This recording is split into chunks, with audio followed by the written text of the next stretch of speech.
we're going to be looking at speakers or loudspeakers. So we're going to be looking at many different aspects of loudspeakers. Let's start from the beginning, which is always defining a loudspeaker. What is a loudspeaker? I don't know if you remember, we looked at those different blocks. There was 5, and we looked at block 2, 3, and 4 were the sound system blocks, and block 4 was the output transducer. So a loudspeaker is an output transducer, which means, I got a few speakers here today, which means that we go in with an electric signal. This is the same speaker we looked at the other day. From the amp we're going to here. It's electric when it gets here, and when it gets out of here, it's an acoustic wave or a mechanic energy. So we have a transduction or a conversion of energy from an electronic to mechanic. So that's kind of defining a loudspeaker. A loudspeaker is a transducer. Therefore, understanding its function is the departing point of understanding why we need it and how it functions. The different aspects of a loudspeaker, we're going to look at several of them today. So let's start with about, I think, 6 or 7 different fundamental concepts about the loudspeaker. Loudspeaker is an electro-acoustic device made up of one or more drivers. So it is an electro-acoustic device because it takes electricity and makes it an acoustic energy or acoustic waves. But as you can see here, it's made up of few sections. In this specific monitor, which is a Genelec monitor, is made up of 2 sections. Smaller sections, which would be the driver for the high frequencies, and a second driver which reproduces the lower frequencies. So let's just repeat the definition. What is a loudspeaker? It's an electro-acoustic device made up of several drivers. Every driver reproduces a specific frequency range. Do you remember we looked at the frequencies and the charts and all of that stuff? So for one driver to do the whole frequency range between 20 and 20,000, it's quite a difficult task because it can do a good portion of it, but not very well. So the way technology, obviously this is within the limitation of this type of design. There's other designs, and I don't want to go into there, but the most conventional design, like the speaker that I just picked up, would be compression drivers, 1 and 2, one for the high frequency, one for the low frequencies. Now, the reason why this is important is that if you don't understand that the speaker is made up of different sections or drivers, then we don't understand how it functions. So we have different drivers which each reproduce a different portion of the frequency range. So every driver is an output transducer with a specific frequency range that it reproduces. Now, to cover the audible frequency range, a loudspeaker uses a number of drivers, each one covering a section of the frequency range.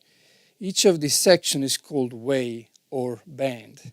So we have a two-way band, a two-way speaker or a three-way speaker. Let's just look again at this one.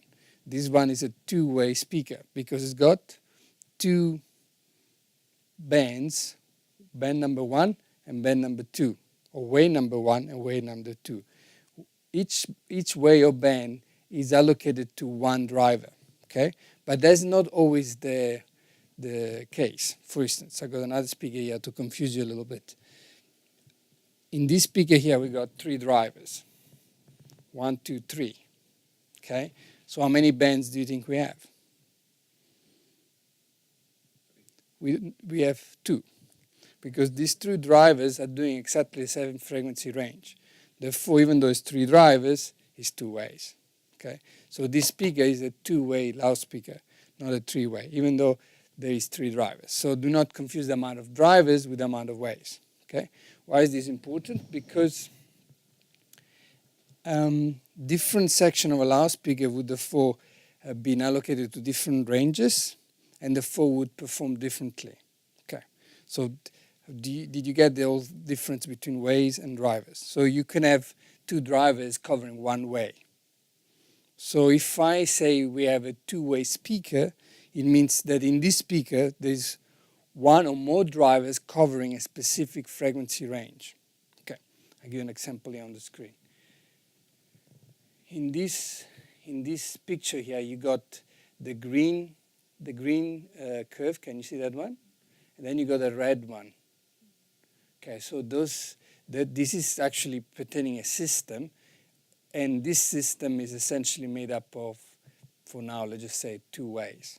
The way number 1 made up of what you see there with the green line, and way number 2 made up of the red line. Now, they at some point one crosses over to the other.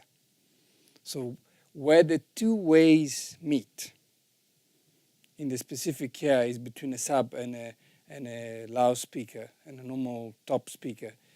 That point is called crossover point. Now, some of the reason why I'm mentioning this terminology is that you have to get used to it, because later on we're going to speak about ways of drivers or crossover, and then you might be confused. So that's why I'm kind of going through the terminology. So for instance, in this specific case, the crossover frequency is about, let's quickly look, it's about 100 Hertz. So if you can see around 100 Hertz here, the red and the green line meet. There is 100 Hertz, and the green and the red line meet. So the crossover point is 100 Hertz. Now theoretically, those 2 points should be meeting at -3 or -6 depending how you measure it, because remember in the decibel scale, -3 plus -3 equals 0. Every time the same level, a level doubles is +3. Do you remember that old conversation? Every time the level doubles, we have an increase of +3. If it halves, it's -3. If we're on the 10-log equation. So if we were at -3 on the one way and -3 on the other way, so the sub, for instance, and the top, at 100 Hertz, they both meet at -3. -3 plus -3 will give us back to 0, meaning that that gap there, that little dip, will go back to 0. Now, this is obviously totally theoretical. It's not necessarily true in practice, but the whole idea is to cross over in a seamless way so that you don't hear where the one speaker ends and the other one starts. Okay, you get this thing of the crossover? Now, for instance, this speaker here. This speaker is also it's a 2-way with 2 drivers, similar to this one. Now, what I want to show you is the specification of this speaker. Let's quickly go there. It's called the MP1 of it. It's a LAN speaker. This is the MP1. Now, for instance, if you read there, one other thing we will read there, there's a number of stuff, we'll refer to this a few times. But it says that crossover frequency 3,400 Hertz, meaning that at 3,400 Hertz, the one driver stops, kind of rolls out, and the other driver rolls in.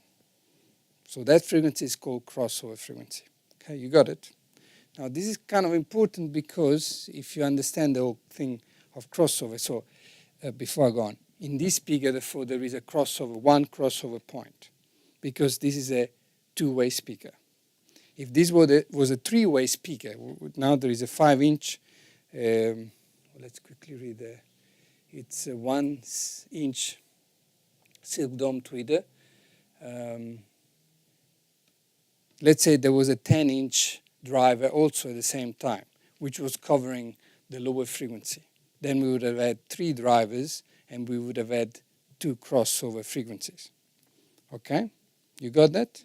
Now let's go back to the example that I showed you earlier.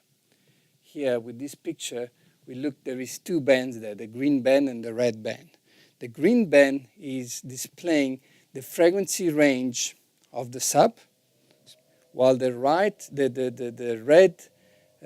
band is displaying the frequency range and behavior of a top speaker. Okay? But the top speaker will have built in itself a crossover point between mid frequency and high frequencies. So even though on this specific chart we only see one crossover point, that is just a crossover point between the sub and the top speaker. Okay? Had we had to refer to this system as a whole, we would be talking about a 3-way system, because the top speakers are two ways, high frequency, mid frequencies, and the sub extend the frequency range to a third band or way. So we will be talking about a three-way system. Okay? Are you getting your mind around this? Cool. It's kind of not particularly complicated to understand, but just terminology that helps us later to grasp other principles.